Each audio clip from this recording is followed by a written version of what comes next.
encuadre un poquitito cuál es la idea. A ver, bueno, con Alejandro hemos venido conversando ya muchos años, ya hemos venido dialogando distintos temas, y uno de los temas que Alejandro me planteó que él tenía interés en conversar es un poquitito la visión del humanismo en la perspectiva de cómo se ve Latinoamérica, su futuro y sus posibilidades, ¿no? Un poquitito eso es lo que hemos visto. Y también nosotros veíamos importante conversar con él porque nos interesa conocer más de Venezuela, cómo está el proceso venezolano, aprender de ello también. De hecho, hoy por hoy ya estamos instalando el tema de la Asamblea Constituyente, hay todo un movimiento por la Asamblea Constituyente y hay todo un tema ahí interesante que pudiéramos rescatar. Pero fundamentalmente, bueno, ayer noche conversábamos un poco el tema este de que el necio era, ¿cómo decía? El que frente a la crítica, el necio que, ¿cómo era? El frente a la crítica asume eso como dogma. Claro. El sabio frente a la crítica reflexiona. Claro. Bueno, esa es un poquitito la idea, ¿no? La idea un poquitito es... ¿Hacer de necio o de...? Vamos jugando. Desde nuestra necedad pretender ser sabio. Sí, bueno, ese es el encuadre, ¿no? Ese es el un poco sí. Ir y venir un poquitito en estos temas, y yo creo que también hay interés un poquitito de Alejandro de conocer nuestra perspectiva, cómo vemos nosotros Latinoamérica, su futuro, sus posibilidades, ¿no? Cómo está planteado el humanismo, incluso en términos de concebir una economía, quizás un país en estos contextos bien vertiginosos, ¿no? Que están muy bien. Sí, gracias, Bruno. Es una muy buena respuesta sobre el punto. Yo quisiera, para arrancar esta conversación con ustedes, un tema que a mí en lo particular, y allá en Venezuela, estamos tratando de aproximarnos, es el tema de qué es lo que nos está constituyendo a nosotros como venezolanos, como latinoamericanos, y cómo esa pregunta que se hace en Venezuela y que de alguna manera ha estado motorizada por todo este proceso que ya va 14 años, y eso no es poco, en realidad, en términos de lo que uno supone la presencia en el poder de un grupo, en el poder del Estado venezolano. ¿Cuántos años? 14. De 14 años, significa que tiene que volver a retomar preguntas que se han dejado precisamente porque en la vorágine de eventos que se han dado en Venezuela, pues muchas preguntas se dijeron, esas preguntas son importantes, pero no son las urgentes. Y entre esas preguntas, yo comentaba a Bruno también el tema de pensar el tema de la constituyente en general en Venezuela. A nosotros nos agarró de manera muy vertiginosa y fuimos muy rápido a un proceso de construcción de una asamblea constituyente, la elección de los miembros de la asamblea constituyente, la definición de la constitución, y eso hace que todavía nosotros no hayamos podido salir de lo que es en realidad el momento constituyente. Es decir, una cosa es tener la asamblea constituyente, que puede tardar el tiempo que tarde, y otra cosa es mantener el momento constituyente como el momento en el que la sociedad se atreve a preguntarse y dice, oiga, ¿cuál es el proyecto hacia el cual yo voy? ¿Quiénes son los que van a apuntar a ese proyecto? Y una última dimensión es hasta dónde América Latina es la esperanza del mundo. Porque yo le jugaba la chanza, quizás a Bruno en un momento, yo le decía, América Latina es la esperanza del mundo, pero nosotros no sabemos que en esa esperanza del mundo estamos incluidos los latinoamericanos. Es decir, si la esperanza es porque acá es donde está el petróleo, acá es donde está el agua, acá es donde están los recursos naturales, entonces, claro, nosotros no tenemos esperanza, ¿no? Entonces, eso es digo yo, me parece que lo que ocurrió en Bolivia, lo que está pasando en Bolivia, lo que está pasando en Ecuador, lo que nos está pasando en Venezuela, lo que de alguna manera empieza a aparecer en otros espacios, pareciera que hubiese la intención de pensarse América Latina desde una dimensión distinta a la dimensión en la que nos han enseñado a pensar con América Latina en los últimos 500 años. Y eso, digo yo, es la misión que nosotros tenemos.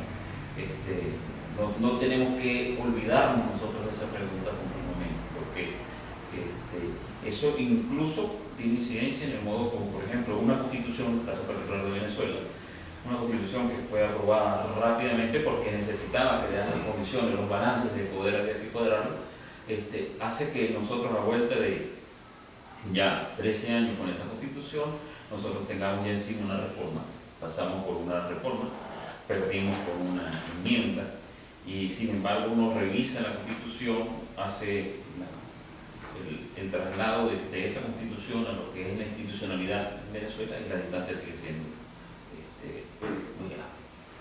Y sigue siendo tan grande, y el drama es que quizás no nos estamos preguntando por esa distancia. Y eso quizás hace que nosotros hayamos perdido no solamente el interés por la respuesta que nos dimos en aquel entonces, sino que hemos perdido el interés por preguntarnos aquello que nos preguntamos en aquel entonces. Entonces, parece que estamos entrando en una especie de ciclo de caída de lo que es el proceso constituyente venezolano. Y eso obviamente para un proceso como el venezolano, que está todavía en sus primeros pasos para irse consolidando como proyecto, es terrible. Y eso era lo que yo quería comenzar a indagar con ustedes, porque seguramente ustedes acá tienen preguntas, tienen que estar haciendo preguntas en torno a la constitución del ser chileno, pero también del ser latinoamericano, inevitablemente del ser del mundo, porque eso es un tema que nadie bueno, lo veíamos con Pepe Mujica, nadie que se precie de querer ver para dónde va el mundo, se puede quizás enajenar y creer que vamos a tener los mismos niveles de consumo que, por ejemplo, tienen los grandes países que se llaman desarrollados. Entonces, ahí hay que cambiar cosas. Y lo que hay que cambiar es tan grande que inevitablemente eso pasa, porque el modo como nosotros nos constituimos como venezolanos, pero también como latinoamericanos, tiene que ser objeto de revisión. Y yo les decía a Bruno que me parece muy interesante que en el caso particular de Chile se esté dando el tema de la constituyente, y le comentaba además, yo creo que es un punto importante, porque en Venezuela fue un punto pivote central en la definición de la constitución, sigue siendo un pivote importante en lo que es la ejecución de políticas públicas, pero no es precisamente un pivote importante a la hora de estar nosotros discutiendo y preguntándonos, y es el tema de que en el caso particular de la Constitución de Venezuela, el eje o los dos ejes transversales que hacen pie para la constitución de ser venezolano es educación y trabajo. Digo yo que es interesante porque en el caso particular de Venezuela el proceso educativo fue siempre orientado hacia la formación de élites, y eso, pues bueno, la prueba está en que cuando nosotros volteamos la mirada y vemos lo que ha sido el proceso de incorporación de nueva gente en los procesos de enseñanza, de alfabetización, pero también de nivelación a nivel de lo que es educación secundaria y a nivel universitario, la cantidad de personas que se han incorporado es enorme, es muchísimo. Y sin embargo esa incorporación ha venido, lamentablemente hay que decirlo, pero hay las cosas que hay que decirle, porque estamos entre amigos, es que ese nivel de incorporación masiva no ha estado a la par de una incorporación de calidad. Entonces la deuda social en el plano de la educación ha sido una deuda que ha estado más planteada en términos de otorgar el título antes que otorgar la competencia. Entonces, bueno, es una de las situaciones que nosotros tenemos. Y yo decía, es interesante que en el caso particular acá de Chile, el tema de la educación que está haciendo tanta efervescencia, puede tener dos grandes vías. Una vía que es que de verdad se piense en una educación que de alguna manera permita llegar a Chile, que tenga una concepción distinta de sí mismo y de lo que es la integración a América Latina, y eso pasa porque quiere integrarse a América Latina. Y la otra, que es el proceso que es la otra vía casi perversa, diría yo, de una educación que lo que busca es el acceso a la educación, pero para seguir manteniendo pues, la educación como un mecanismo de movilización en los estratos sociales, que no deja de ser pues, crear las condiciones para que mayor gente esté en condiciones de poder competir en un mercado definitivo. Entonces, bueno, más o menos así, a grandes trazos, esa es mi inquietud. Yo quisiera escucharles a ustedes cómo se ven ustedes en todo este concierto o desconcierto que tiene que tenemos nosotros en el planeta, ¿no? Porque en el caso particular venezolano, yo creo que nosotros estamos entrando ahorita y seguramente nos quedan 6 años adelante, con suerte, pero o nosotros volvemos a reflotar algunas preguntas, y eso significa reflotar la condición constituyente, o Venezuela está condenada de nuevo a reproducir quizá un mecanismo de conciencia. Es una rescisión antes de entrar en materia. Me queda claro que estamos hablando, en nosotros digo ahora se refiere al proceso venezolano. Y los venezolanos en general, porque yo creo que nadie se escapa. Me gustaría conocer desde dónde estás tú viendo el proceso, desde el gobierno, aquí estás en este minuto. Esa pregunta es difícil de responder porque desde donde se puede y de donde estamos, que son varios estadios. Vamos, yo he estado vinculado al gobierno nacional en el ámbito del sector de ciencia y tecnología y en el ámbito de lo que fue desarrollo regional. Pero es una historia que ha sido de amor e indiferencia, no odio, porque no llega allá entre lo que ha sido una cosa y la otra. Ahí hay muchos lunares, inevitable. Es decir, cuando uno se plantea el tema del desarrollo en Venezuela, tiene que recordar que Venezuela es un país que en los últimos 100 años ha vivido de la renta petrolera. Eso hace que sea una sociedad que la dimensión productiva está muy abatida. Tan abatida está, para poner un ejemplo que es casi caricaturesco, el que era presidente de la Federación de Industriales de Venezuela era dueño de una empresa de maquinaria. Entonces eso da una medida de cómo se aprecia políticamente ese proceso, ¿no? Entonces sí, yo me muevo desde ese ámbito. Desde ese ámbito. Yo más me he movido hacia el sector de las bases, llamémoslas popular.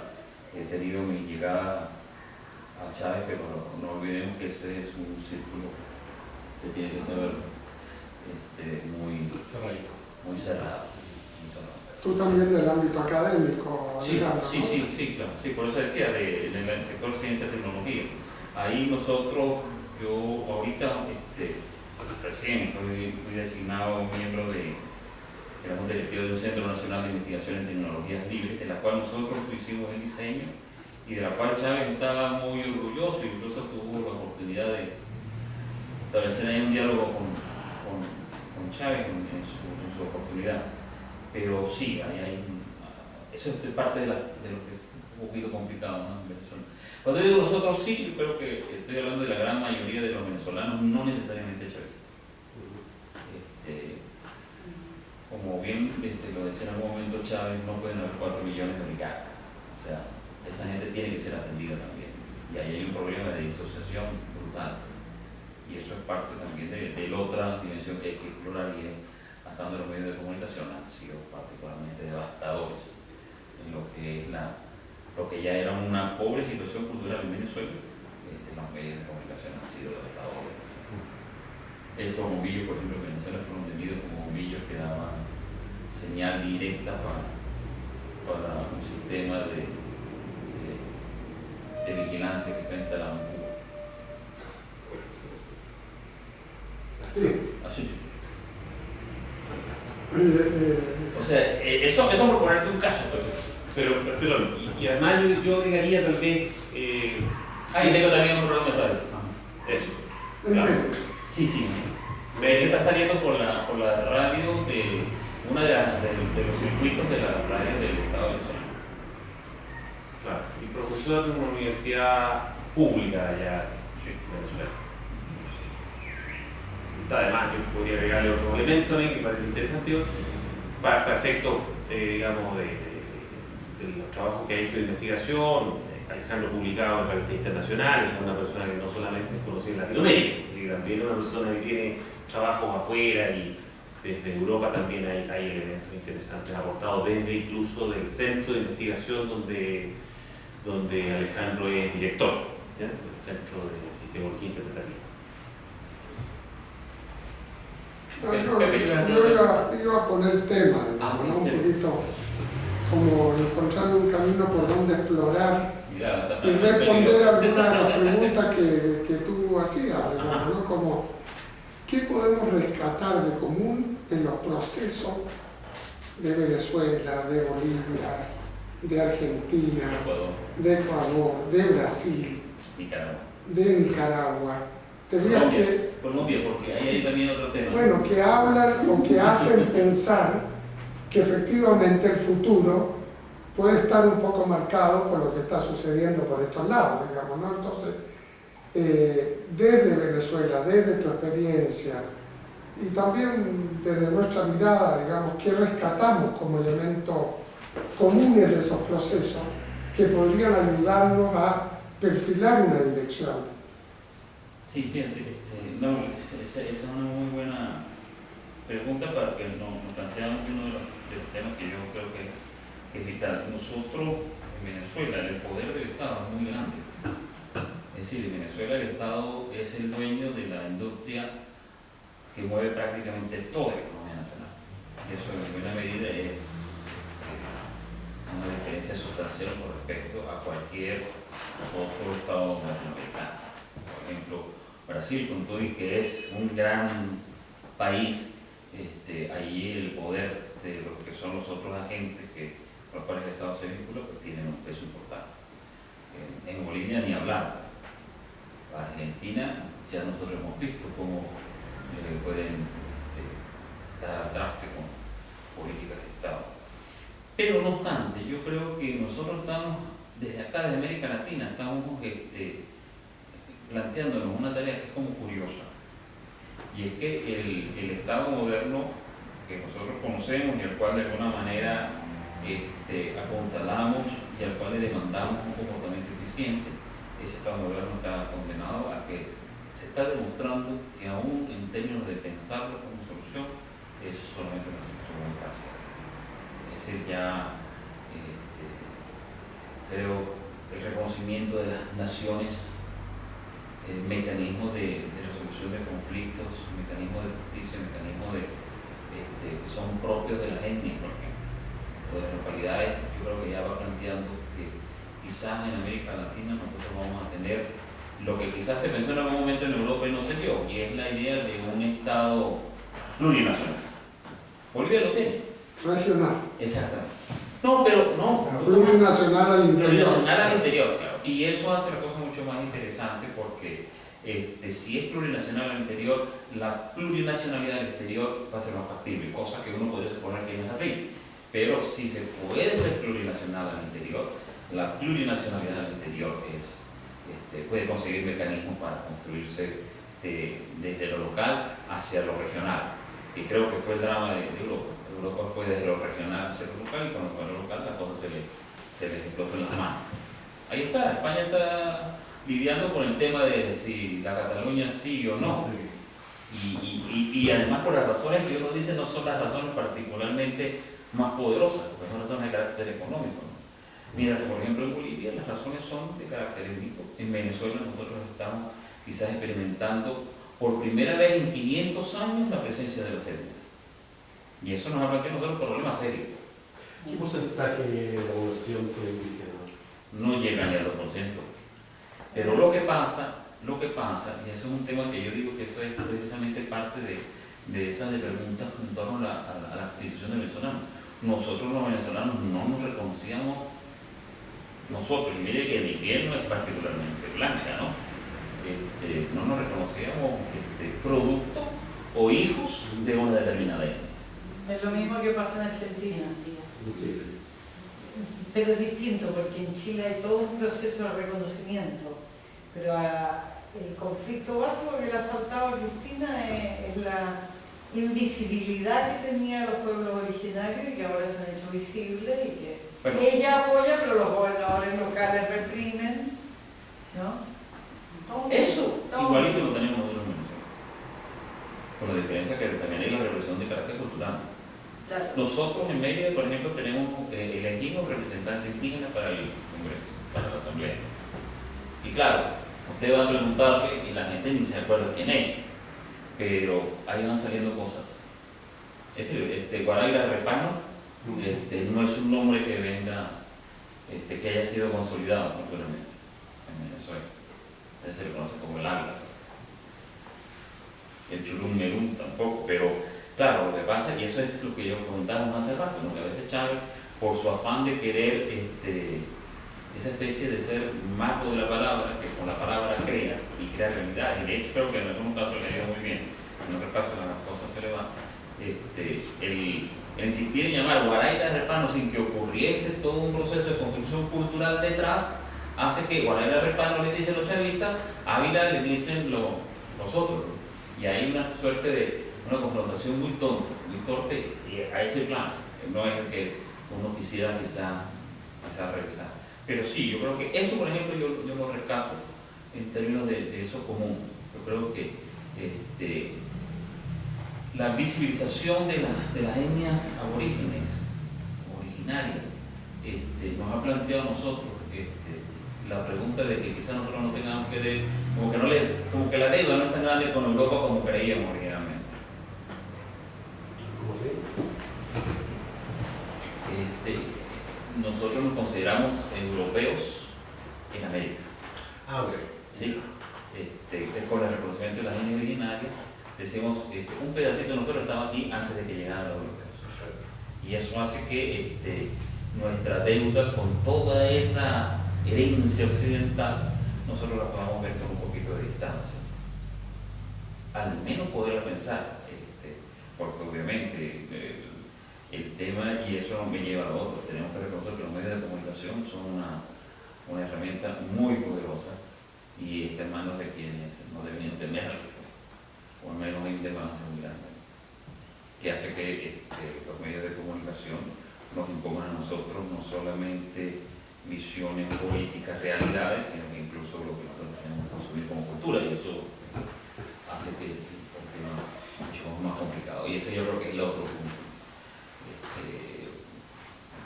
El tema de que ya la idea del Estado único, nacional, y el no reconocimiento de la pluralidad se reconoce, que se pone. El otro es de los medios de comunicación, que yo creo que necesitamos simplemente dar el salto a medios de comunicación que se pregunten por América Latina. Deje de ser América Latina una especie de el lugar de las tragedias.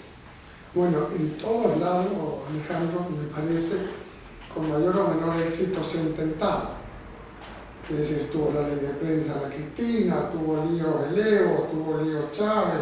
Es decir, en todos lados ha habido confrontación de esta nueva sensibilidad.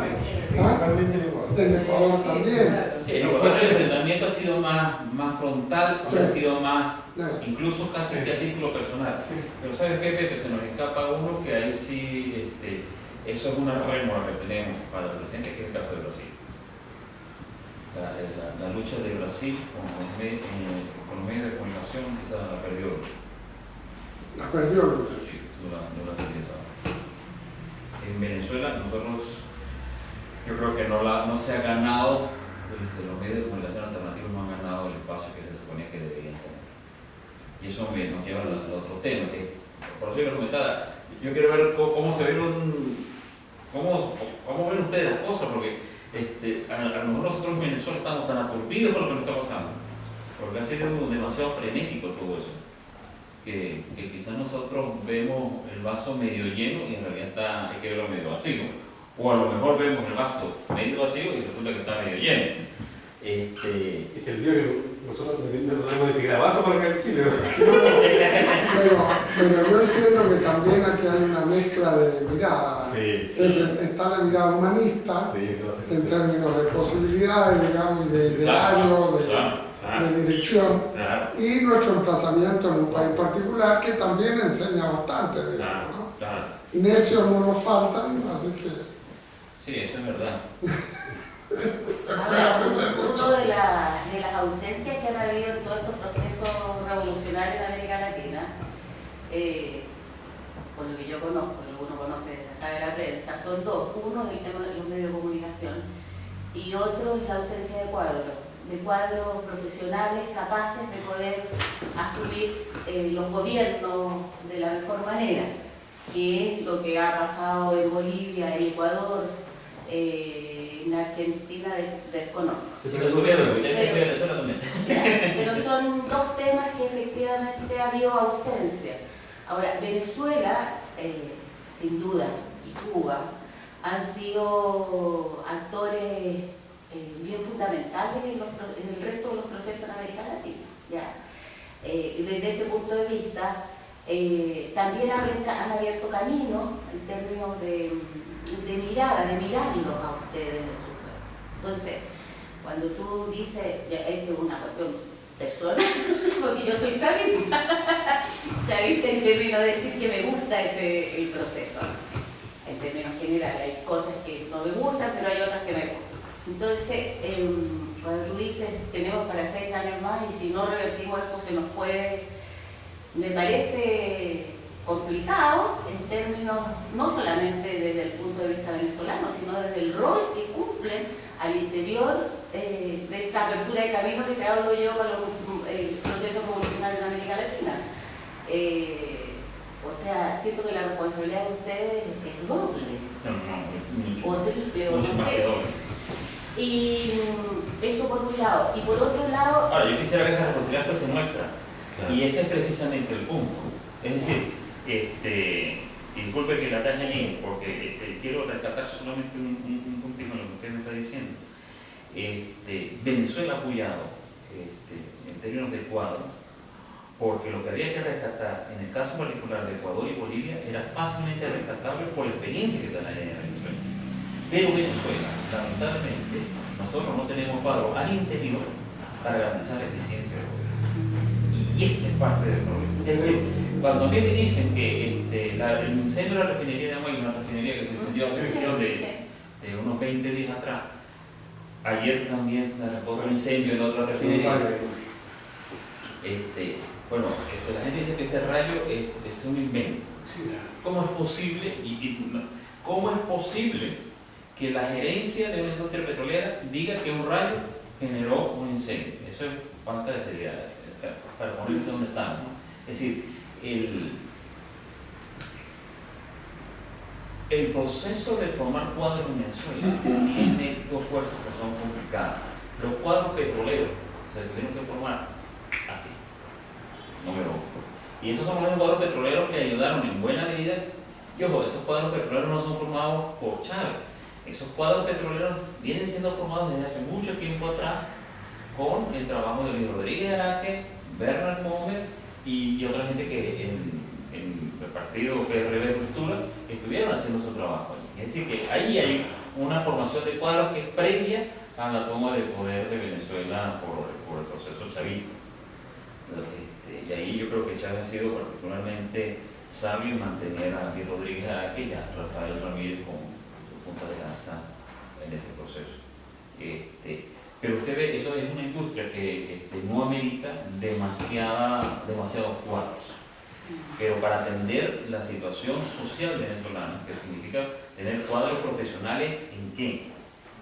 Educación, salud, vivienda, infraestructura, ahí tenemos.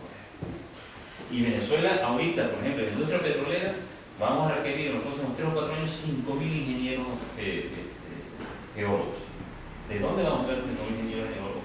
Pero además que estén formados, y no estoy diciendo que sean chavistas, sino que entiendan que ellos contribuyen a un proceso que tiene que estarse pensando, en el que el petróleo no es un producto como nos lo vendieron a nosotros hasta hace muy poco, que se trata de sacarle el mayor provecho en términos de su renta, sino que es un producto para nosotros producir riqueza. Y la diferencia de eso es una otra brutal. Y sí, igual contigo, eso es parte del drama.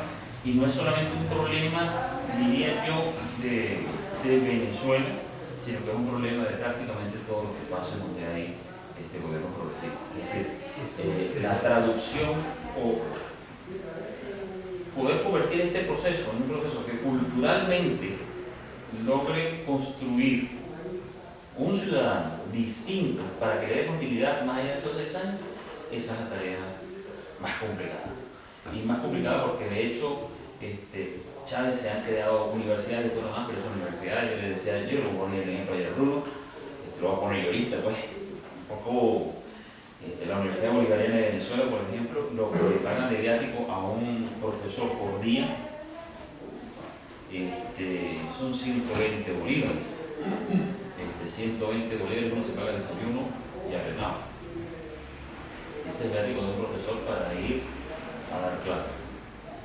Y yo me contaba a Bruno, por ejemplo, que los recursos que están destinados para hacer lo que sea, yo tengo que salir de Mérida a a Maracaibo, eso son 8 horas de viaje en autobús. No lo puedo hacer en avión porque hacerlo en avión se pone todo un día de viaje, porque tendría que ir a Maiquetía y volverme a Maracaibo.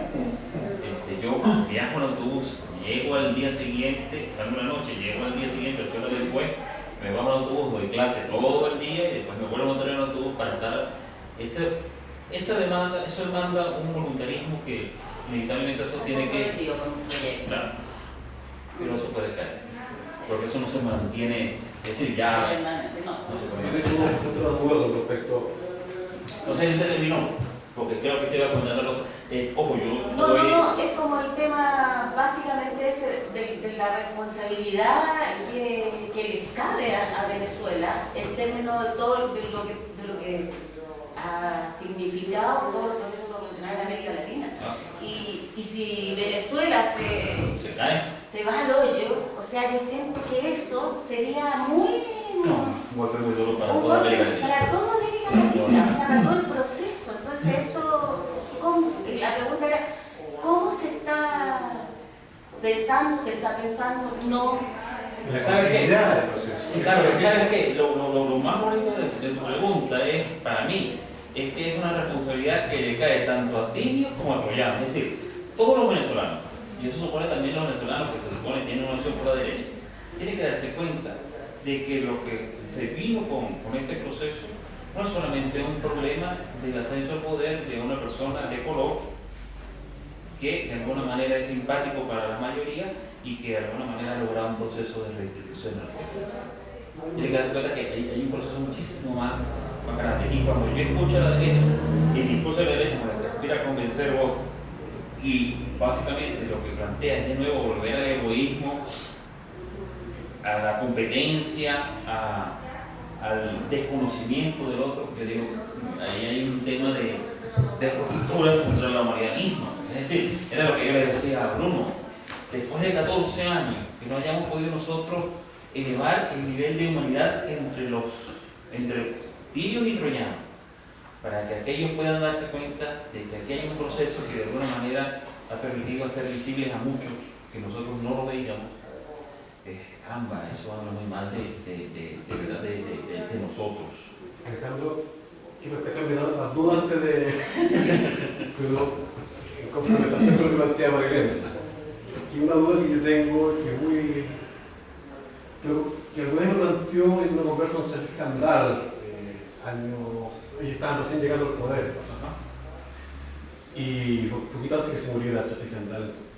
Y él planteaba un poco esto, pero no lo plantea en términos de los cuadros técnicos. Él decía, mira, otro compañero decía, cuando los partidos revolucionarios que han dado una pelea muy grande y han producido pensamiento, y han construido pensamiento, llegan al poder, tienen que ocupar el Estado. Y por tanto, todos esos revolucionarios que estaban construyendo pensamiento se transforman en burócratas.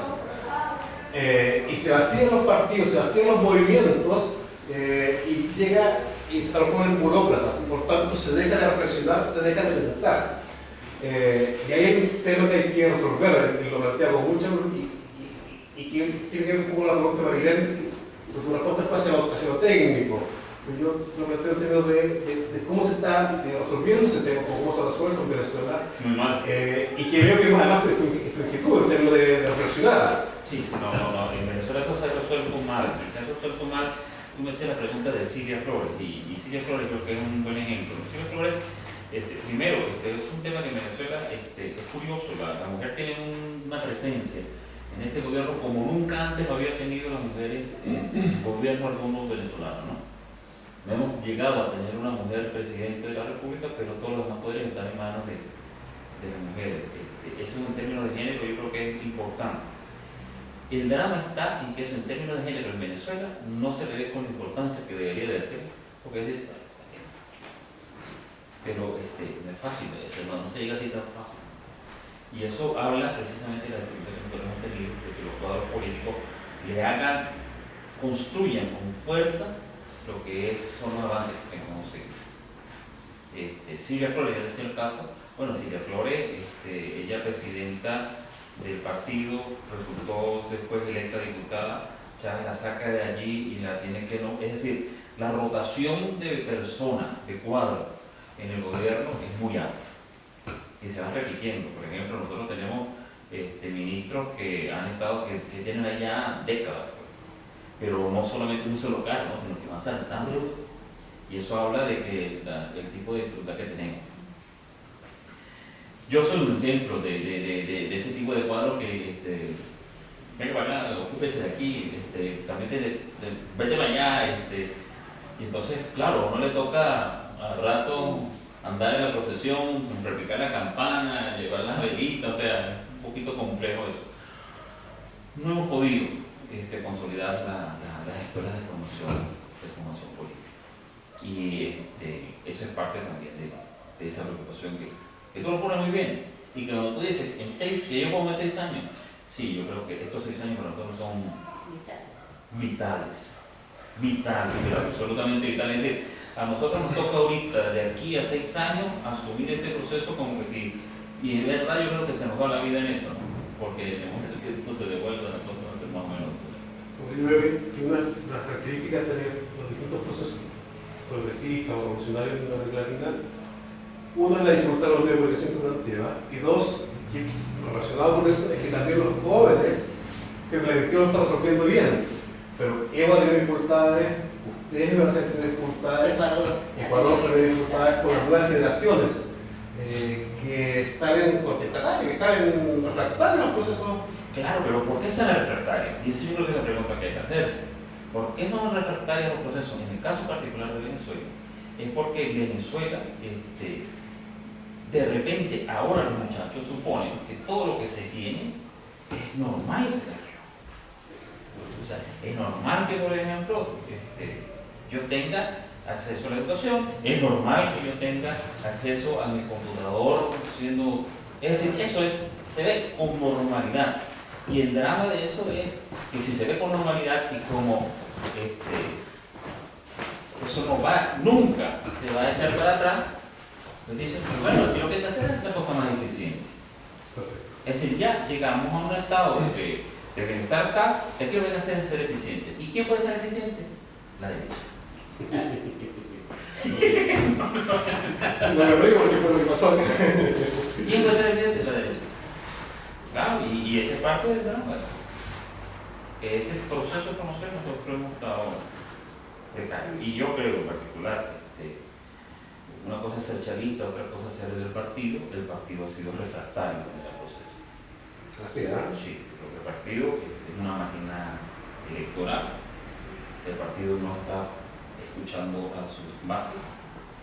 Cuando se escucharon a las bases, las cosas fue mal, porque una cosa es escuchar a las bases y otra cosa es hacer que las bases sean parte importante del proceso. Sí, porque una cosa que yo le diga, yo escucho su opinión y yo tomo la decisión y ejecuto. Y las bases se quedan esperando. Y eso no pasó. Es decir, en las elecciones regionales últimas, hace 4 años atrás, se fue a la base, se eligieron los candidatos para las gobernaciones, se respetaron más o menos la decisión de quién iban a ser los candidatos, son electos los candidatos, y listo, o sea, las bases desaparecieron, no se les consultó más, no se les escuchó más, y no hay manera de que se le pueda llegar a los gobiernos de manera más o menos expedita y fácil. Eso obviamente genera una malestar, porque el partido desaparece. Y entonces cuando vienen las elecciones, nos estamos montando rápidamente para que la máquina electoral funcione. Y funciona. Pero en términos de formación de cuadros no estamos haciendo nuestra mejor tarea. Hay un factor ahí, me parece, Ricardo, me meto, no sé, Sí, además, que me perdí, pero no. Pero hay un factor en todos estos procesos que es el factor humano. Vale decir, pensar en un cambio de estructura, en una verdadera revolución en este momento, si no visualizamos con una cierta claridad qué tiene que pasar con nosotros, digamos, qué tiene que pasar con la persona que es factor y motor de ese proceso revolucionario, digamos, ¿no? Entonces es un tema que no sé si se conversa, se intercambia, se ve si está efectivamente en la agenda de discusión o no. Pero me parece que es un tema central, porque muchos de esos elementos, te digo, uno dice, bueno, Mecánicamente uno podría llegar a un tipo de consulta, a una mayor participación, pero tiene que haber un cambio de concepción para que efectivamente el trato, la relación sea diferente. Sí, fíjate, Pepe, eso es una muy buena pregunta, porque eso, el referente que ha sido Chávez ha tenido un peso muy grande en llamar la atención sobre ese punto.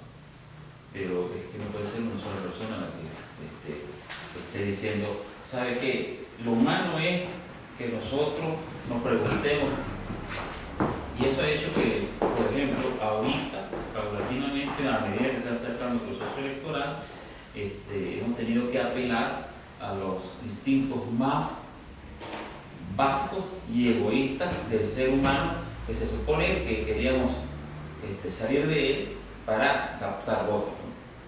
Entonces, por ejemplo, un tema que es doloroso, pero cuando uno escucha que el gobierno está empeñado en una política de buen vivir, y la política de buen vivir es que se le equipa la casa a la gente con electrodomésticos, perdón, eso no es buen vivir. Es decir, ahí la idea de compartir, de un uso ecológico del agua, de la electricidad, no está. Entonces, cuando se construyen, por ejemplo, ciudades que se les denomina socialistas, o se construyen residencias que se les socialistas, y por ejemplo, se le dota a cada apartamento con un televisor, una lavadora, una nevera, en lugar de que, por ejemplo, tener una lavadora comunitaria, una lavandería comunitaria, es decir, cosas que denoten que la construcción del individuo también pesa allí.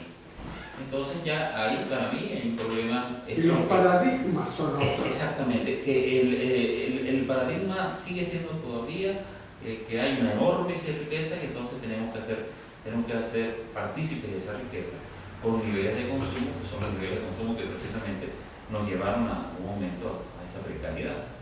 Entonces en ese sentido hay una situación que yo digo no cuadra. Yo no sé si entendería la introducción que hiciste tú al comienzo de la conversación, pero que el principal producto es obviamente, digamos, el petróleo.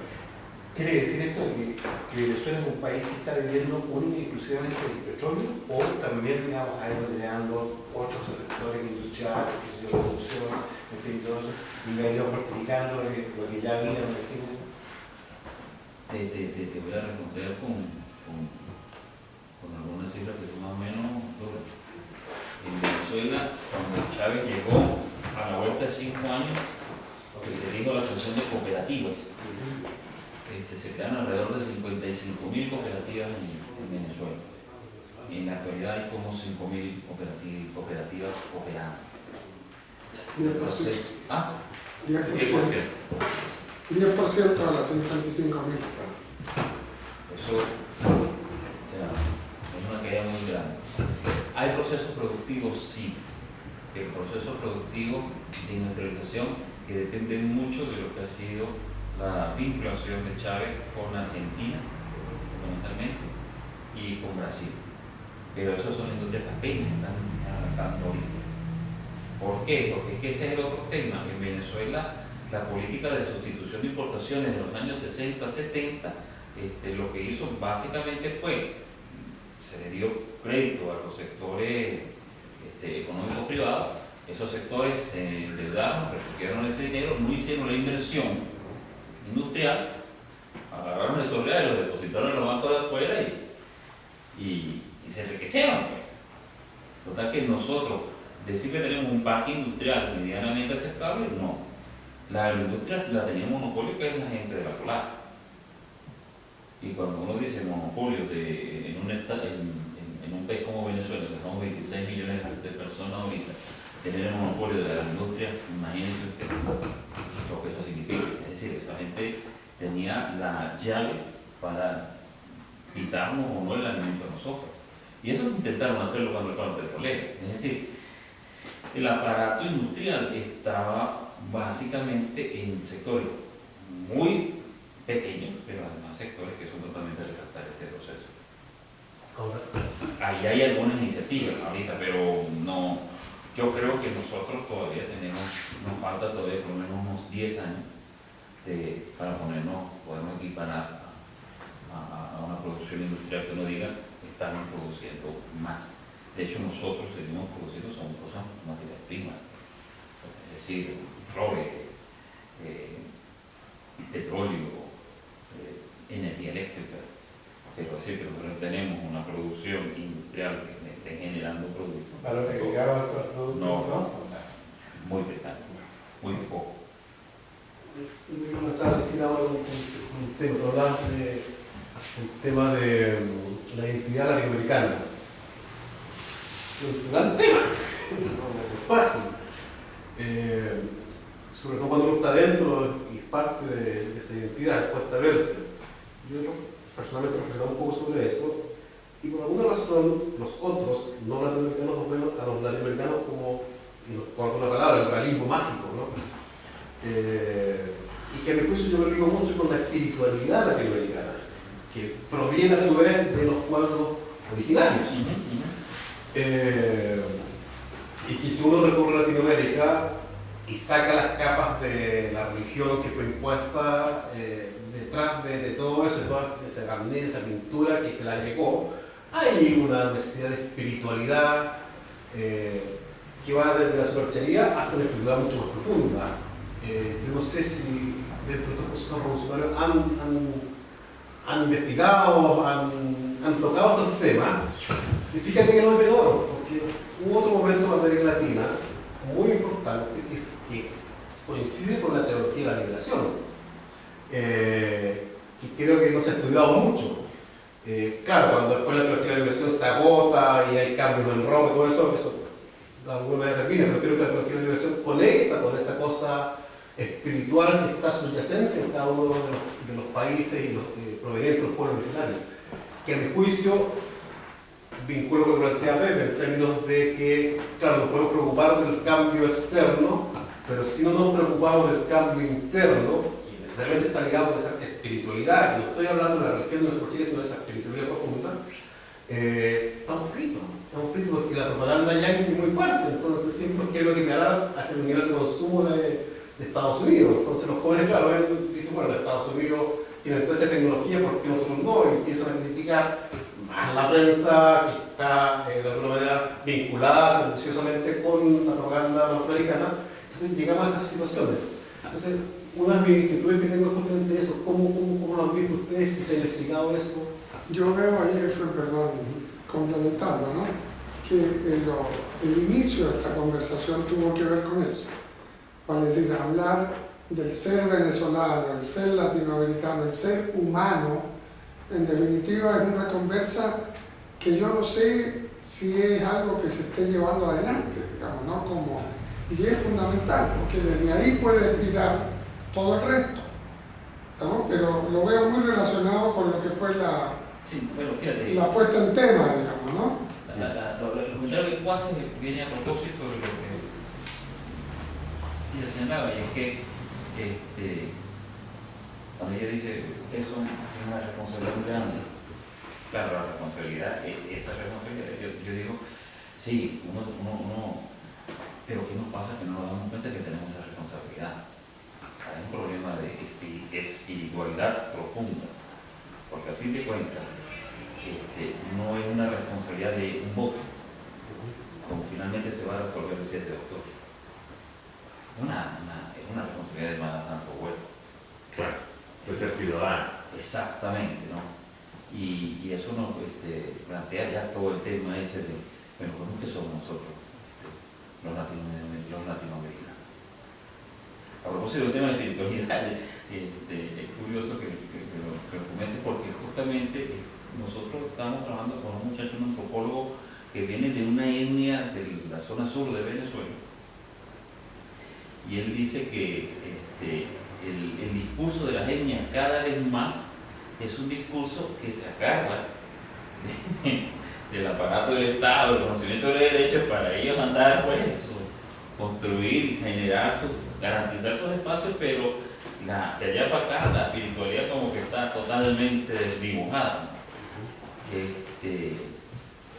Y de nuevo Chávez, porque ese es el drama también, que Y yo, cuando usted dice chavista, yo digo, claro, es que es difícil no serlo. Cuando uno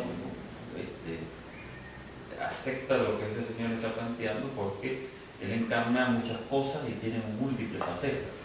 Una de las facetas clave es su espiritualidad. Y a raíz de su enfermedad, por eso se acrecentó muchísimo.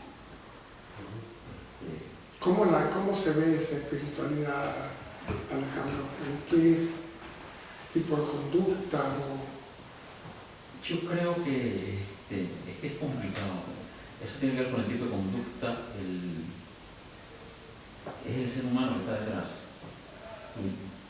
No me preguntes qué hay, pero ese señor tiene una presencia que va más allá de la física.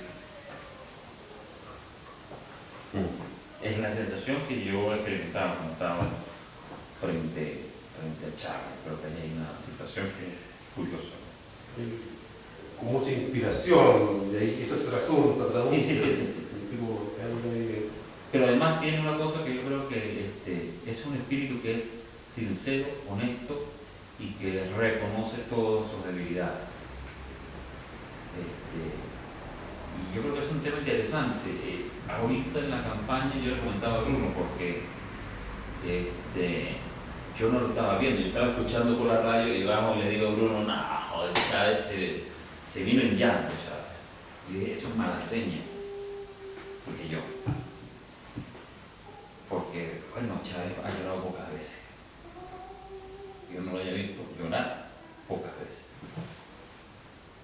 Ahora, yo no voy a Chávez llorar, no solamente una inflexión de voz. Yo sentí que el señor estaba llorando y efectivamente a la hora yo dije, sí, definitivamente el hombre lloró y tal. Que un candidato, un hombre que se ha vendido como hombre fuerte, tipo duro, llore y que eso cautive, eso es una cosa muy... Eso habla de un espíritu allí que están dando. En los actos que un hombre, una persona como usted, le diga a un periodista que le pregunta, ¿y usted qué siente por Chávez? Ese señor que dice, yo lo que siento por ese señor es amor, yo lo amo, en Venezuela. Pero no me diga que yo amo a otro hombre, eso no es poca cosa. Es decir, allá hay una liga espiritual, yo creo que es muy grande. Sí creo que sobre eso el trabajo... ¿Esos aspectos se perciben acá? ¿En qué sentido? Digo, ¿esos aspectos de Chávez o es un poquito otra imagen la que llega? O sea, que Chávez, tú lo sentís un tipo inspirado. cuando yo estaba al lado de él, es un tipo inspirado. Eso, Y la gente no es la imagen que llega, digamos, a Chile. Digamos. No, la imagen que llega a Chile es un bufón El bufón, qué sé yo, está marcando la prensa. Una caricatura que llega por la prensa. A eso me refiero. Claro, no, la prensa. Que ese aspecto te diga es poco percibido fuera de... Claro, pero es que yo me imagino que imagínense ustedes, difundir a una persona que la han vendido de tal forma, con esta característica, Porque así es. y por eso yo creo que ese señor es sincero y honesto. Y también creo que alrededor tiene mucha gente que es deshonesta. Como todo. Él hace cosas que no las hace otro presidente, que yo por lo menos nunca las he visto hacer, ¿no? Que yo, en esa oportunidad, yo estoy en Caracas, una vez que termina el acto, él se sube al escenario, subió un grupo a tocar y él se sube a cantar, y cantó una hora, ¿no? Una hora, y bailaba y jodía con todo el mundo, qué sé yo, o sea, era un tipo, era uno más, no era como que se sacaba la vestidura de presidente y se comportaba como un tipo más y bailaba, cantaba, qué sé yo, es raro, poco usual ver a alguien así. Y no es para la prensa, digamos. No es para la prensa, claro, no es para la prensa. No sé si me refiero a la prensa venezolana, pero en la prensa internacional no. Bueno, no, el canal del Estado lo transmite, Claro. El canal del Estado transmite todas esas cosas, pero ahí vamos al punto, eso yo creo que tú lo dices muy bien. decía lo de Bufón y payaso. Esta es Las lágrimas de Chávez, que le dije a Bruno, eso lo van a Zampa, y efectivamente la agencia de noticias de Reuters, cuando reseña de Las lágrimas de Chávez, se recuerda que Chávez estuvo enfermo, que el otro candidato es más joven y que tiene mayoría. Mayoritariedad, claro. Son 58 años versus 40. Es un señor que está saliendo de un cáncer, pero los otros que no se le conoce ninguna enfermedad, así que amenaza. Sí, se supone que es potente, pero ahí es donde vienen las cosas, ¿no? Ahí es donde vienen las cosas. Entonces, claro, la idea de que ya con Chávez se está votando. Yo sí creo que hay un proceso de agotamiento de Chávez, más allá del biológico. Y que creo que nosotros necesitamos una transición con Chávez vivo. Sí, lo que pasa es que ahí o sea, esos 6 años son 6 años con Chávez, pero de ahí para adelante nosotros necesitamos que ese señor esté vivo. Yo tengo un par de veces cerca de Chávez, efectivamente lo que tú dices, que se nota un tipo inspirado, no visto. Pero más o menos la atención hay gente cercana de él que en una situación muy parecida, la actriz González, como la secretaria de la embajada nacional acá, que ahora está embajadora en Bolivia.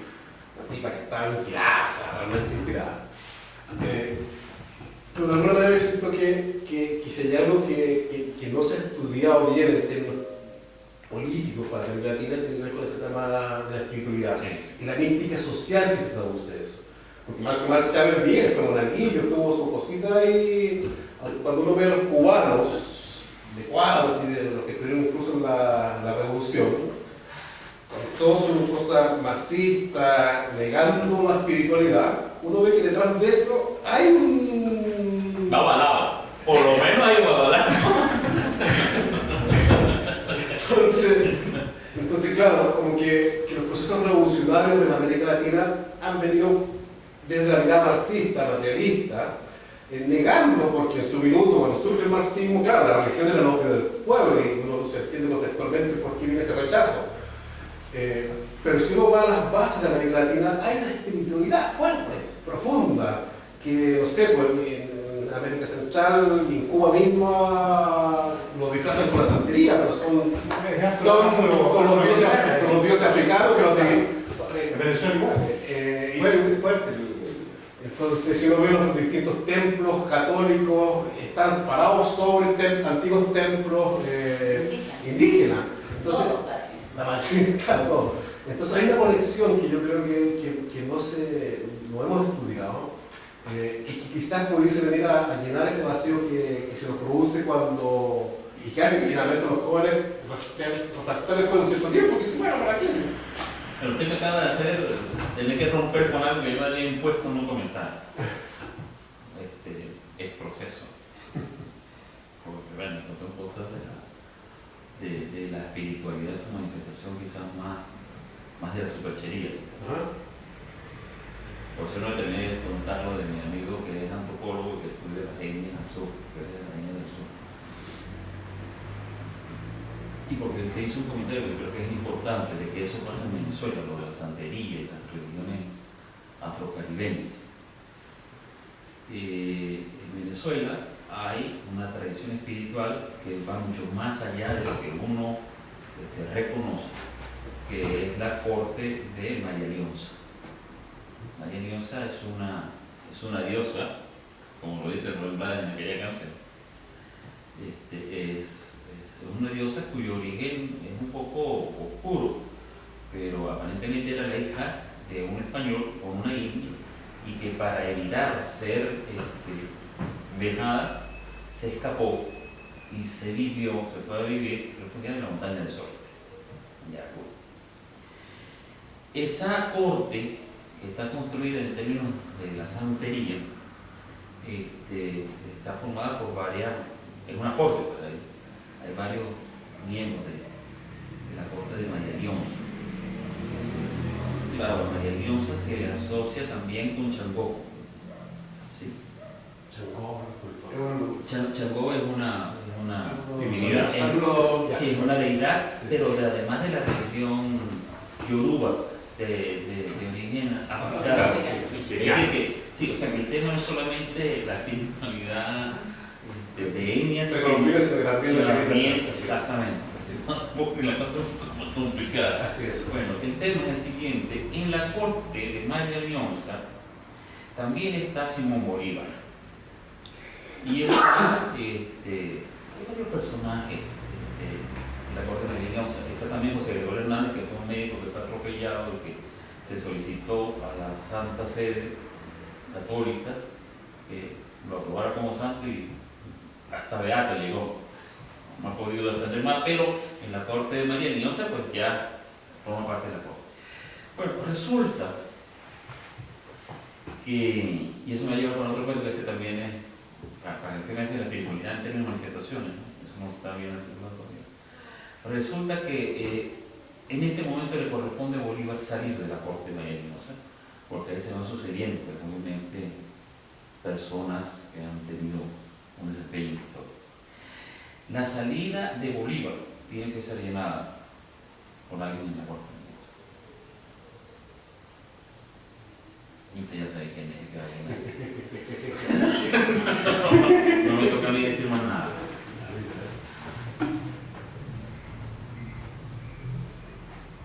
¿Y cuál es el otro cuento? El otro cuento que es la corte malandra. La corte malandra, porque eso es también parte de esa espiritualidad que se está construyendo. La corte malandra es una corte de seres espirituales a que se les reconoce un papel importante en la comunidad a pesar de que han sido delincuentes. Esa es la corte malandra. Esa es la corte malandra. Y eso es una cosa muy curiosa porque, por ejemplo, allá en Mérida, y esa sí ya es local, ¿no? Y en Mérida es una población fundamentalmente en la montaña, católica, con poca presencia indígena entre nosotros. O lo que uno creía que había poca presencia indígena. Después cuando uno va desempeñando se consigue que tenemos cualquier cantidad de cosas, ¿no? Indígenas. Por ejemplo, el mal de ojo. De eso se ha enfermado todo y se precia, se tiene que haber enfermado de mal de ojo alguna vez en su vida.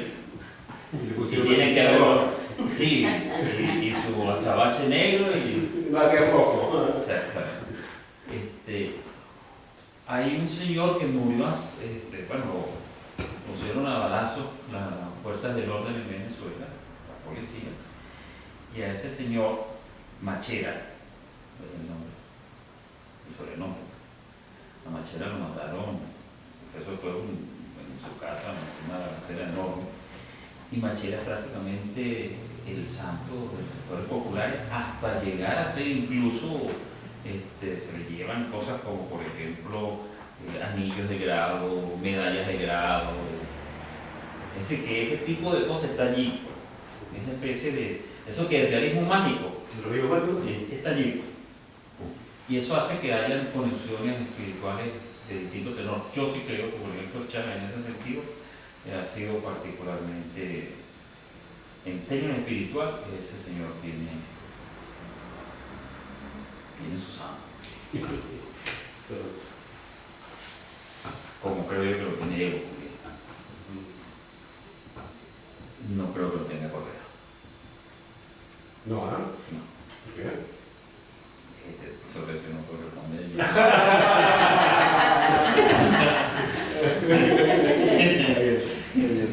Por eso yo decía, yo no puedo decir quién es ese, pero usted ya sabe quién es. No me toca a mí decir quién es. O sea, no es que yo profese ninguna de esas, pero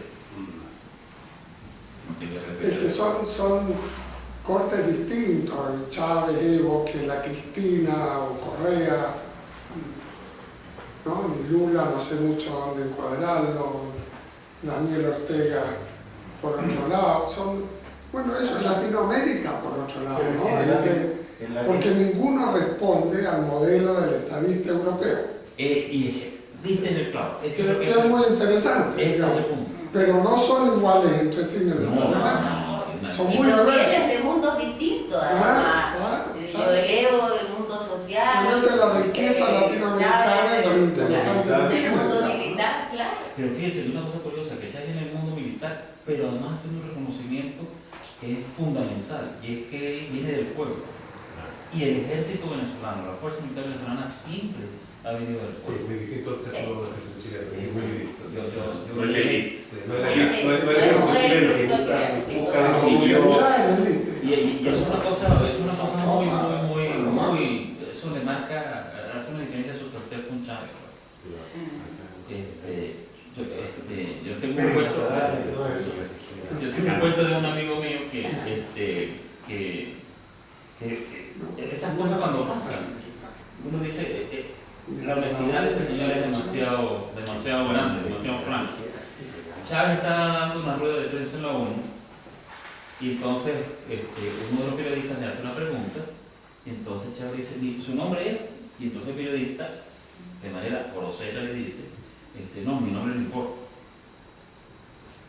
El tipo le dice Chávez, pero bueno, su nombre es tan feo que no me puede decir cómo se llama para yo decirle a usted.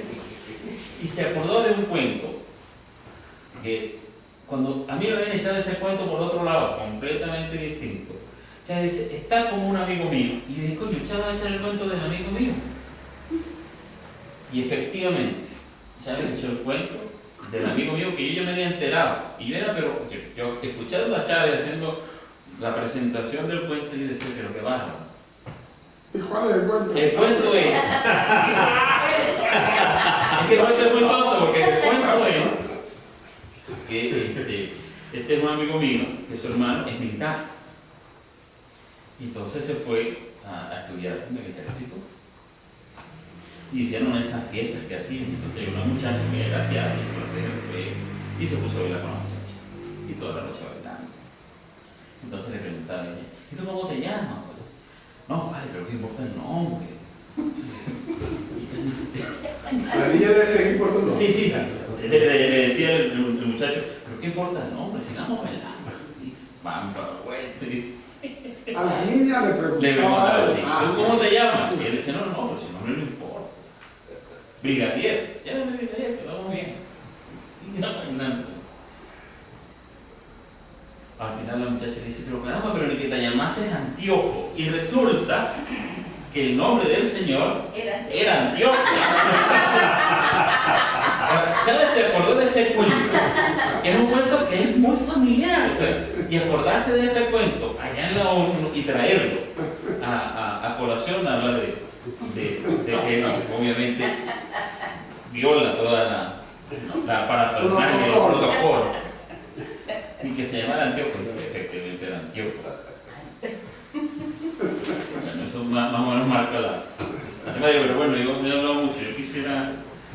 Nosotros algo también, a través de preguntas vamos dando un poquito, porque el tema planteado no es fácil, ¿no?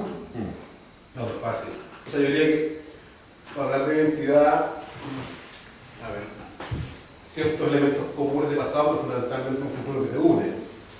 Dentro de elementos comunes del pasado, yo creo que está el tema de los pueblos originarios, con mucha fuerza, que fue arrastrado, que fue dividido, que acá en Chile hasta hace poco tiempo era vergonzoso declararse mapuche, vergonzoso declararse quechua, hasta hace muy poco tiempo, hasta 5 o 6 años atrás. Ahora eso va cambiando fundamentalmente con la pelea que han dado los propios pueblos originarios.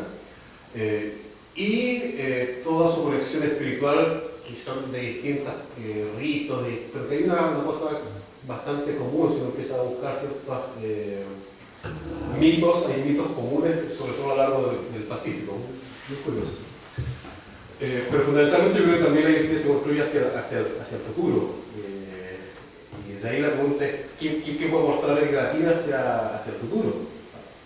Ahora, yo como marista entendemos que tampoco podemos caer en el chauvinismo regionalista, que puede ser muy peligroso. Nosotros en general apuntamos hacia nuestra utopía de la nación humana universal, en términos de reconocerse como una sola nación, diversa, múltiple, en fin.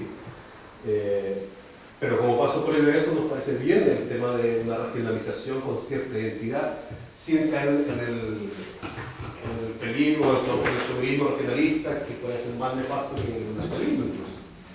Por ahí yo diría, o sea, en términos de reconocerse un cierto pasado similar, común, de pueblos y culturas y espiritualidades que fueron muy plantadas, sangrientas, negadas en el tiempo, la reivindicación de esa mirada, y por otro lado, el futuro, que yo creo que es lo que más nos mueve como Latina. Una pregunta, en el caso de la constituyente, por ejemplo, ¿ustedes avisoran que el tema de la integración latinoamericana saldrá como... Acá en Chile, Sí. en primer lugar, no está claro que salga la constituyente. Ya estamos muy en pañal. No está claro. Acá el Camullón que quieren hacer finalmente una modificación constitucional desde la clase política, o sea, hacia allá apunta un poco lo que es la concentración. O una nueva constitución, efectivamente. derecha, sí. No solamente la Pero modificación, No, pero hecho por ellos mismos. pero hecha, digamos, en el Congreso. Que del Sí, Congreso. pero mi pregunta quizás la formulé mal, porque cuando digo constituyente no estoy hablando de la asamblea. Del momento constituyente. El proceso. Exactamente. Un momento constituyente que la gente diga, aquí tenemos que pensar, ¿no? No, yo creo que todavía no hemos llegado un poco a eso. No creo que tengan que... Salvo los sectores más lúcidos, más militantes, que siempre ha estado esa cosa latinoamericana, la aspiración. Pero el común de la gente, Pero yo diría, fíjate, que esa es la pregunta central un poco, Alejandro, para este momento, no solo en el caso de Chile. Es decir, uno observa los movimientos de las nuevas generaciones, tanto en el mundo árabe, donde partieron, después en Europa o en Estados Unidos, con los Occupy Wall Street. Y hay un malestar, hay una inquietud y sin duda hay un desgaste de un sistema. Pero que en esos movimientos haya una relativa claridad de un proceso de transformación radical, efectivamente en dirección revolucionaria en términos de cambio de estructura, de nuevos paradigmas, no está claro. Creo que esa es la pregunta, digamos, ¿no? Un poquito de... Entonces hay inquietudes, suponte aquí el tema, claro, hay la sensación que el tema de la educación no da para más. No se ha manifestado muy fuertemente en el tema de la salud, pero se empieza a manifestar respecto a los recursos naturales, por ejemplo, es decir, la expropiación de los recursos naturales bárbaros, brutales. Y empieza a haber una sensación de que eso hasta cuándo, digamos, ¿no? En el cobre, en la pesca, en lo forestal, en todos los campos, en el agua. Pero no hay claridad todavía. Es decir, yo creo que la necesidad de espacios de diálogo, en los cuales se planteen los temas de fondo que nos permitan dar dirección, más allá de las tácticas y las particularidades de cada lugar, son fundamentales. Sí. A mí me preocupa mucho eso, porque cuando yo le comentaba a ustedes que ya a los 14 años que uno curte y resulta que al lado la cosa no ha cambiado sensiblemente, hay que seguir empujando, pero hay que coger aire, creo. Porque, por ejemplo, yo lo que veo de los movimientos de los indignados en Europa es algo así como, no es una lucha en contra del sistema, es una lucha para que el sistema vuelva a reproducir el estado de bienestar. Y en esa medida es un movimiento que... Algunos dicen que no, ¿no?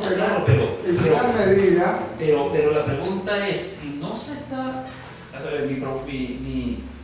Mi afirmación quizás más dura es que o nosotros nos preguntamos qué es lo que nos constituye a nosotros en el presente como seres responsables para ese futuro. Y eso supone que esa pregunta no me la hago solamente para mí, sino que me la planteo con todas las contradicciones que uno pueda traer, pero planteándoselo para todo el planeta. Lo que vamos a estar es siempre fallando cada vez más, pero el sistema va a seguir reproduciendo ese mismo esquema por mucho más tiempo.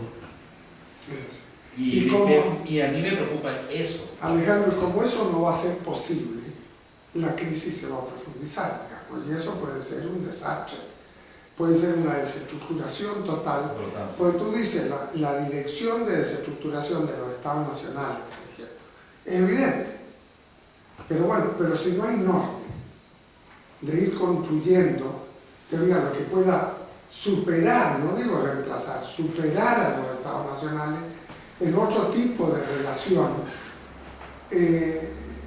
Nada, eso va a ser una catarsis, un desastre, digo yo, muy grande. Es un tema bien primario la discusión de esos puntos. Ahora, ¿cómo se generan esos espacios? Yo creo que hay indicadores, hay gente que está preocupada, pero eso es lo que tenemos, yo siento. Por eso te decía, un espacio de diálogo. Sí, sí, sí. Yo creo que el diálogo es fundamental en este momento, en todos los niveles, ojalá. Sí. ¿Ah? Sí, Como, Sí, sobre todo yo diría también que ese diálogo permita como esa reconexión con lo interno y lo externo, como una cosa, como un mismo mundo, digamos, ¿no? Porque a ratos realmente tengo la sensación que aquí terminamos hablando de lo económico, de lo que está allá afuera, pero no hacemos referencia a lo que nos pasa a nosotros con eso. Entonces, esa como reconexión quizás puede ser un aporte que se haga desde Latinoamérica, porque uno mira Europa, mira a los gringos y todo, y están puestos allá afuera, que es la externalización misma. Porque cuando se habla de riqueza, se refiere a cuánto tienes, ¿ya? Y no a cuando eres. O tal vez yo diría, el rico quizás sería el que necesita menos.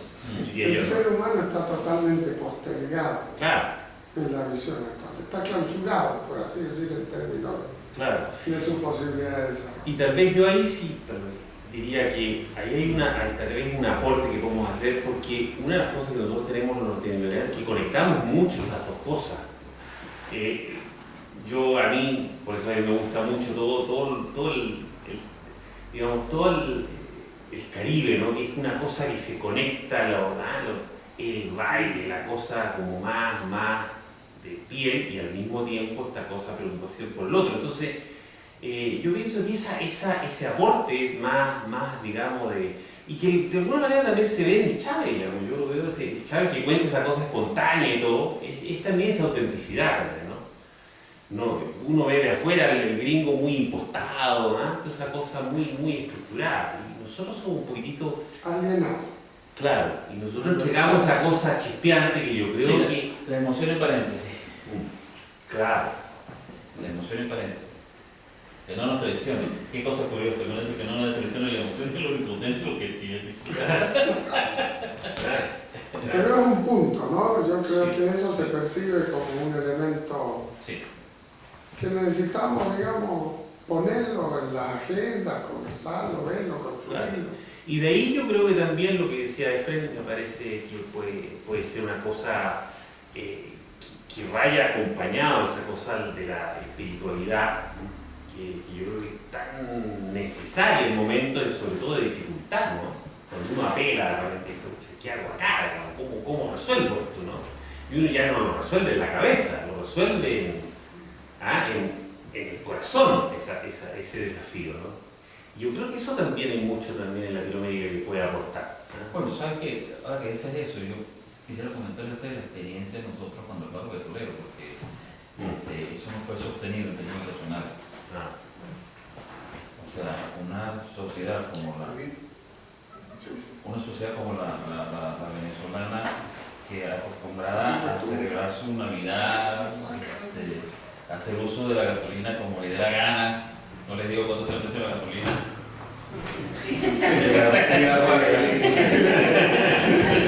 Eso es una grosería. Es una impertinencia. Bueno, cuando nos dan ese golpe, y en Venezuela la gente optó por preparar sus propias cocinas con aserrín, es decir, una capacidad de respuesta que creo que responde más a una suerte de espiritualidad que otra cosa. Es decir, ahí no hubo la defensa de un gobierno, ahí hubo otra cosa, ahí hubo otra condición. Se conecta con otro plano. Sí, y eso yo creo que en el caso particular de Venezuela, eso es algo que nosotros no hemos. Digo, ahorita se revivió con la enfermedad de Chávez.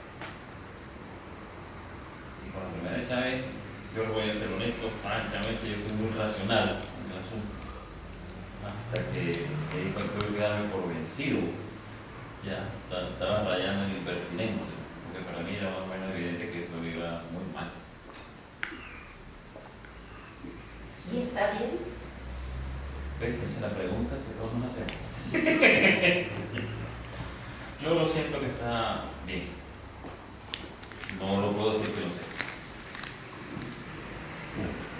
Aruba.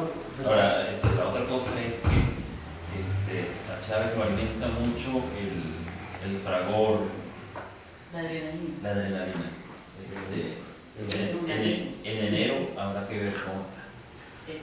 Ahora, eso es otra consulta, que una de las cosas que a mí no me gustan de los procesos que me gustan de América Latina es el personalismo. Y lo veo en Cuba, lo veo en Chávez, lo veo en el caso de Evo. Yo sé que Correa, yo sé que es súper complejo el tema porque en realidad los cambios se producen en 4 años. Pero yo no sé si se ha atendido con claridad en todos estos procesos del proceso venezolano, es cómo evitar el caudillismo muy presente en toda América Latina. Referimento cuando los caudillos van en dirección positiva, muy bien. Pero ¿cómo salir del caudillismo? ¿Cómo salir La del cosa es cuando se voltea el caballo. Exacto. Bueno, eso es algo que lo comentaba Bruno, que es una cosa que nosotros tenemos que resolver. La enfermedad de Chávez permitió mostrar, yo creo que lo decía al comienzo, que el aparato del Estado se puede mantener con una dirección colectiva, que creo que se mantuvo por unidad, por el liderazgo de Chávez. Entonces, nosotros necesitamos una transición con Chávez vivo y con Chávez muerto, que la cosa va a ser más impredecible. Los generales de Alejandro. ¿Ah? Digo, los generales de Alejandro. Cada quien agarra ese pedacito, ¿no? Pero en el caso particular de la enfermedad de Chávez hubo una muestra de la presencia del Estado como dirección colectiva muy bien llevada.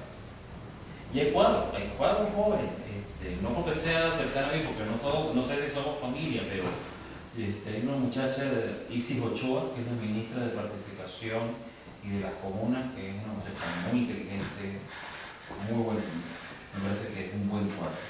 Ahora, hay muchachos jóvenes que se están formando.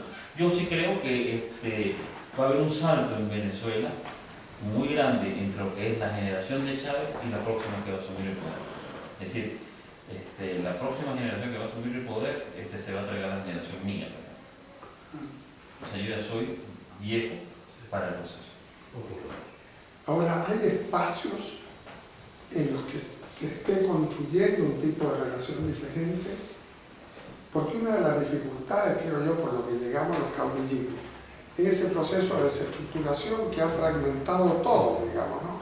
Entonces los espacios de diálogo, de construcción, de intercambio, que fueron tan característicos de determinados momentos.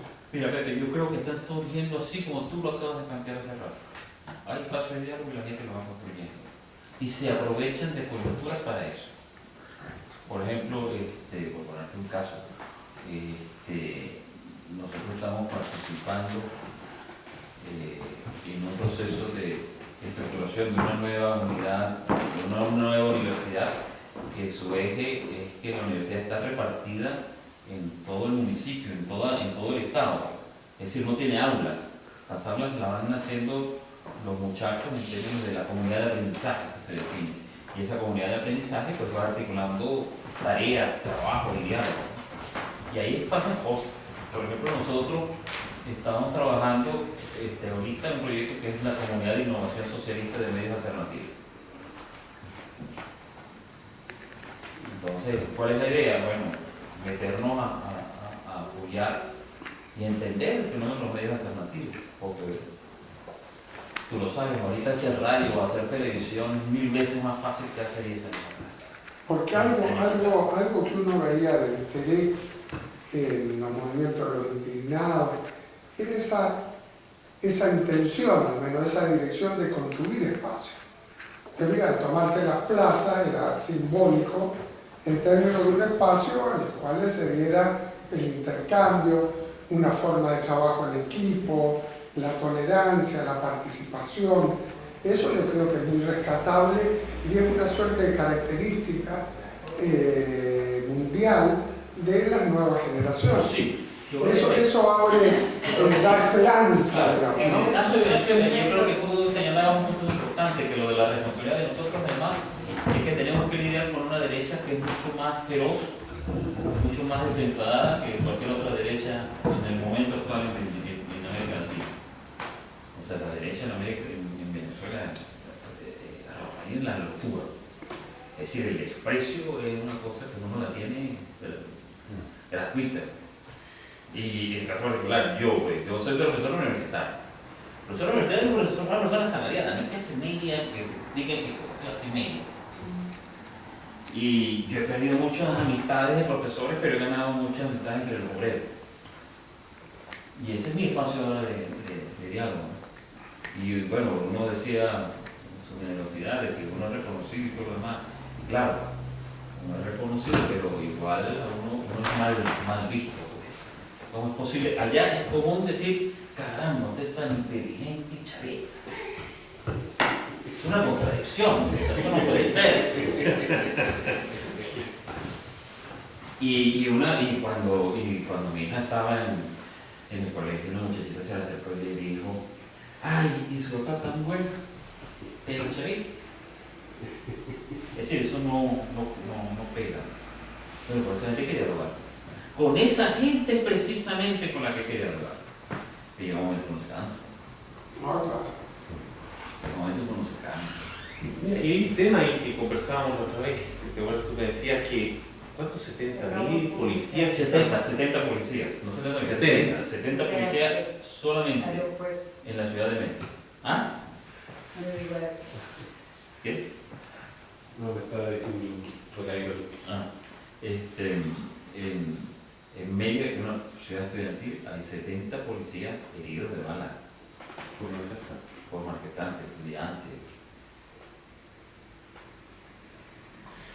La violencia es Perdón, dentro del contexto de yo conversábamos eso que, por ejemplo, allá se da, acá un par de personajes tiran un par de neumáticos, hacen una barricada, ¿no? Y llega el carabinero y desarman eso y no dura una hora.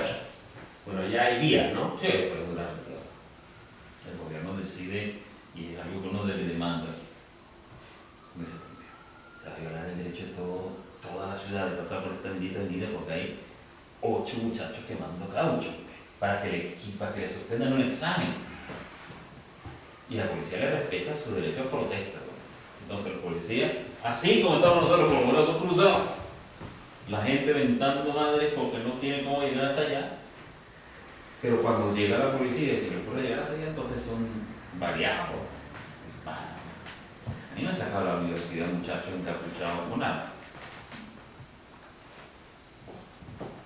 Que en ese caso es la derecha. Es la derecha. Sí, pero dicen que son los chavistas. Los chavistas son los violentos.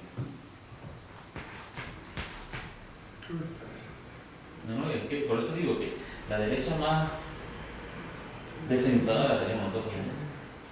De verdad agresivo. Casi yo el modelo de la derecha con Allende acá. Digo, claro, pero es que eso es algo que yo le comentaba mucho a Bruno y en estos días, ayer estaban pasando la película Machuca. Y yo le decía a Bruno, esa película hay que ver lo que tiene que haber recorrido esta sociedad para poder hacer eso. No es fácil, no es fácil. No solamente hacerla, poderla ver. Y yo digo, es una ganancia que este pueblo tiene. Nosotros en Venezuela no estamos todavía. ¿Cómo? Nosotros en Venezuela no estamos todavía. No, O sea, el relato del paro petrolero, hay gente que sigue creyendo que eso fue un invento de Chávez. ¿El relato de? Del paro petrolero. Ok. Eso fue un invento de Chávez. Y si tenemos realidades disyuntas, completamente separadas. ¿Qué medio de comunicación que ocupa Chávez, el proceso bolivariano para llegar a tener? Bueno, tiene básicamente 2 televisoras nacionales, que es el canal BTV del Estado y la televisora social, que era la señal que le quitó. Que no le quitó, porque todo el mundo dice que le quitó. Se le acabó la concesión y entonces la agarró el Estado, la recuperó. Cosa que debe haber hecho con todas las demás, pero no lo hizo. Eso ya es alguien otro tal. Tiene circuitos de radio. Está la Radio Nacional de Venezuela, que se oye bien. Es decir, antes la Radio Nacional de Venezuela no se escuchaba en Venezuela. Ahorita se escucha prácticamente en todo el país y ha logrado poner radio repetidores a lo largo de todo el país, el caso es que está bien cubierto todo lo que es la radio nacional. Y tiene un sistema de radio AM y FM, que es el sistema mundial, YBKE mundial. Y está Telesur también. Pero Telesur se pone que es una señal más fuerte. Sí, para nosotros, en realidad, Telesur sí lo vemos, pero Telesur nos muestra América Latina. Nos identificamos con América Latina, pero para ver lo que está pasando en el país, cómo lo ve el país chavista, porque eso también hay que reconocerlo, no son particularmente imparciales, pero cómo van a ser imparciales, porque son una guerra, son una batalla. Que muestra que este es corrupto, entonces el otro llegue. Es una batalla feroz. Y sí, no tengo duda que tampoco en este momento no puede haber medio neutral. Por lo caso, medios que dicen abiertamente, yo voy a hacer esto, lo tanteo. Sin embargo, no, el balance es más o menos proporcionado, porque la prensa escrita, domina prácticamente el sector privado. Y el sector privado, pues, bueno, siempre tiene una llegada, porque le provee lo que siempre se le dio a la población, que son las telenovelas, los programas de concurso, los programas de llegada fácil, y eso no lo da el canal del Estado. Ahora, el sector de la población, que al menos bueno, lo que pasa es que se informa todavía por los medios oficiales, digamos, tanto la televisión como la prensa escrita, yo creo que va en franca declinación. Sí, claro. Sí. Y hay otros circuitos, en el caso de Venezuela. Se están creando circuitos ahorita, pero van llegando tarde, ¿no? Pero es que claro, es una batalla muy dura. Cuando nosotros en el 2003 nosotros decíamos que teníamos que volver a rescatar la dimensión de la radio local para que la gente se reconectara entre ellos y viera que la realidad que se cuenta en ellos es quizás mucho más importante que la realidad que le llega por la televisión o por la otra tipo de radio, ¿no? Pero nos dimos cuenta que eso era una realidad. Y las redes vía internet tienen una cierta vigencia, una cierta sí. Está el Chávez Candanga en Twitter, pero y está en Facebook también, ¿no? Pero eso está, el dominio allí es más del otro sector, ¿no? El dominio es más del como que le ganaron la batalla de internet. Y también, pero son, ahí los escarceos son pocos, porque vamos a ver, no todo el mundo tiene computador en su casa para estar a las 12 de la noche mandando mensajes diciendo, ahí el acceso es un poquito más diferenciado. Y ahí sí la cosa es un poquito más. Aunque siempre hay un filósofo político que tiene un programa de televisión a las 6 de la tarde que siempre logra poner en los trends del Twitter, es decir, que tiene el nivel más alto de llegada, los tres que dice, bueno, ahora vamos a decir Capriles corrupto, por ejemplo, y eso ponen a 10 muchachos a mandar mensajes y rápidamente lo convierten en trend topic, ¿no? Pero sí, ya sabemos. Yo en esas cosas, la verdad que no creo mucho. De hecho, digo, no creo mucho porque eso, nosotros ya hemos visto lo que pasó en Libia, lo que está pasando en Siria, que son capaces de crear una realidad completamente distinta y demuestran a uno unas cosas que uno dice, caramba, no sé, del momento. Entonces, de hecho, yo me temo que para las elecciones nosotros vamos a tener una situación de guerra electrónica, seguro. Aquí va a ser muy interesante, Alejandro, las elecciones de octubre, de fin de octubre, las municipales, porque es la primera vez que hay voto voluntario, digamos, inscripción automática. Entonces tiene dos factores. Por un lado, que al ser el voto voluntario... Van a hablar los que nunca han hablado. No, al revés, digo, al ser el voto voluntario, muchos que iban a votar obligados, puede ser que no vayan a votar, porcentaje muy alto. Vale decir que no necesariamente va a aumentar el número de votantes. Si podría incluso Es obligatorio, disminuir. claro. Era obligatorio. Pero tienes que inscribirte antes, era obligatorio, pero tienes que inscribirte. Si no te inscribías, no había problema. Pero el que se inscribió una vez no se podía desinscribir. Es decir, estaba de por vida. Entonces, hay mucha gente que iba chantajeada porque ya estaba inscrita, se había inscrito para el plebiscito, cuando creía que esa era una herramienta de lucha interesante, digamos. Dejó de creer en eso, pero seguía yendo a votar. Y después, ¿qué pasa con ese otro universo que básicamente joven, que no se informa por la vía de los medios de comunicación oficial? ¿Qué tipo de respuesta puede dar? Entonces va a ser muy interesante como muestreo, creo yo, de varios factores. sí, yo soy pesimista. ¿Qué llamas pesimista? Yo soy pesimista, digo. ¿En qué Yo creo sentido? que no hay grandes cambios. La gente joven en general no va a tender a votar. Bueno, esa es una medida interesante. ¿Te fijas? Yo digo... Y que no le importa la democracia. Es que está instalado el discurso antipartido, Exacto. en términos de que votar no significa nada, de que está cansada de elegir diputados que finalmente los traicionan y que no es posible cambiar a través del voto. Ese es el discurso que se ha metido muy fuerte en... Lo que pasa es que efectivamente en la clase política ha quedado ubicada en general la peor gente. O sea, argumentos para llegar a esa conclusión hay muchos. Mucho, ¿me entiendes? Entonces, también, ¿por qué te va a motivar ir a definir entre uno que se va a llevar el botín y otro que se va a llevar el botín? Si no hay un movimiento social que efectivamente le dé credibilidad a la posibilidad de un cambio. Y que eso requiere de cuadros, ¿no? Entonces, es comprensible. No, o sea, argumento para que los Claro, lleguen a esa conclusión. yo no soy ni optimista ni pesimista. Yo digo, va a ser muy interesante ver qué pasa.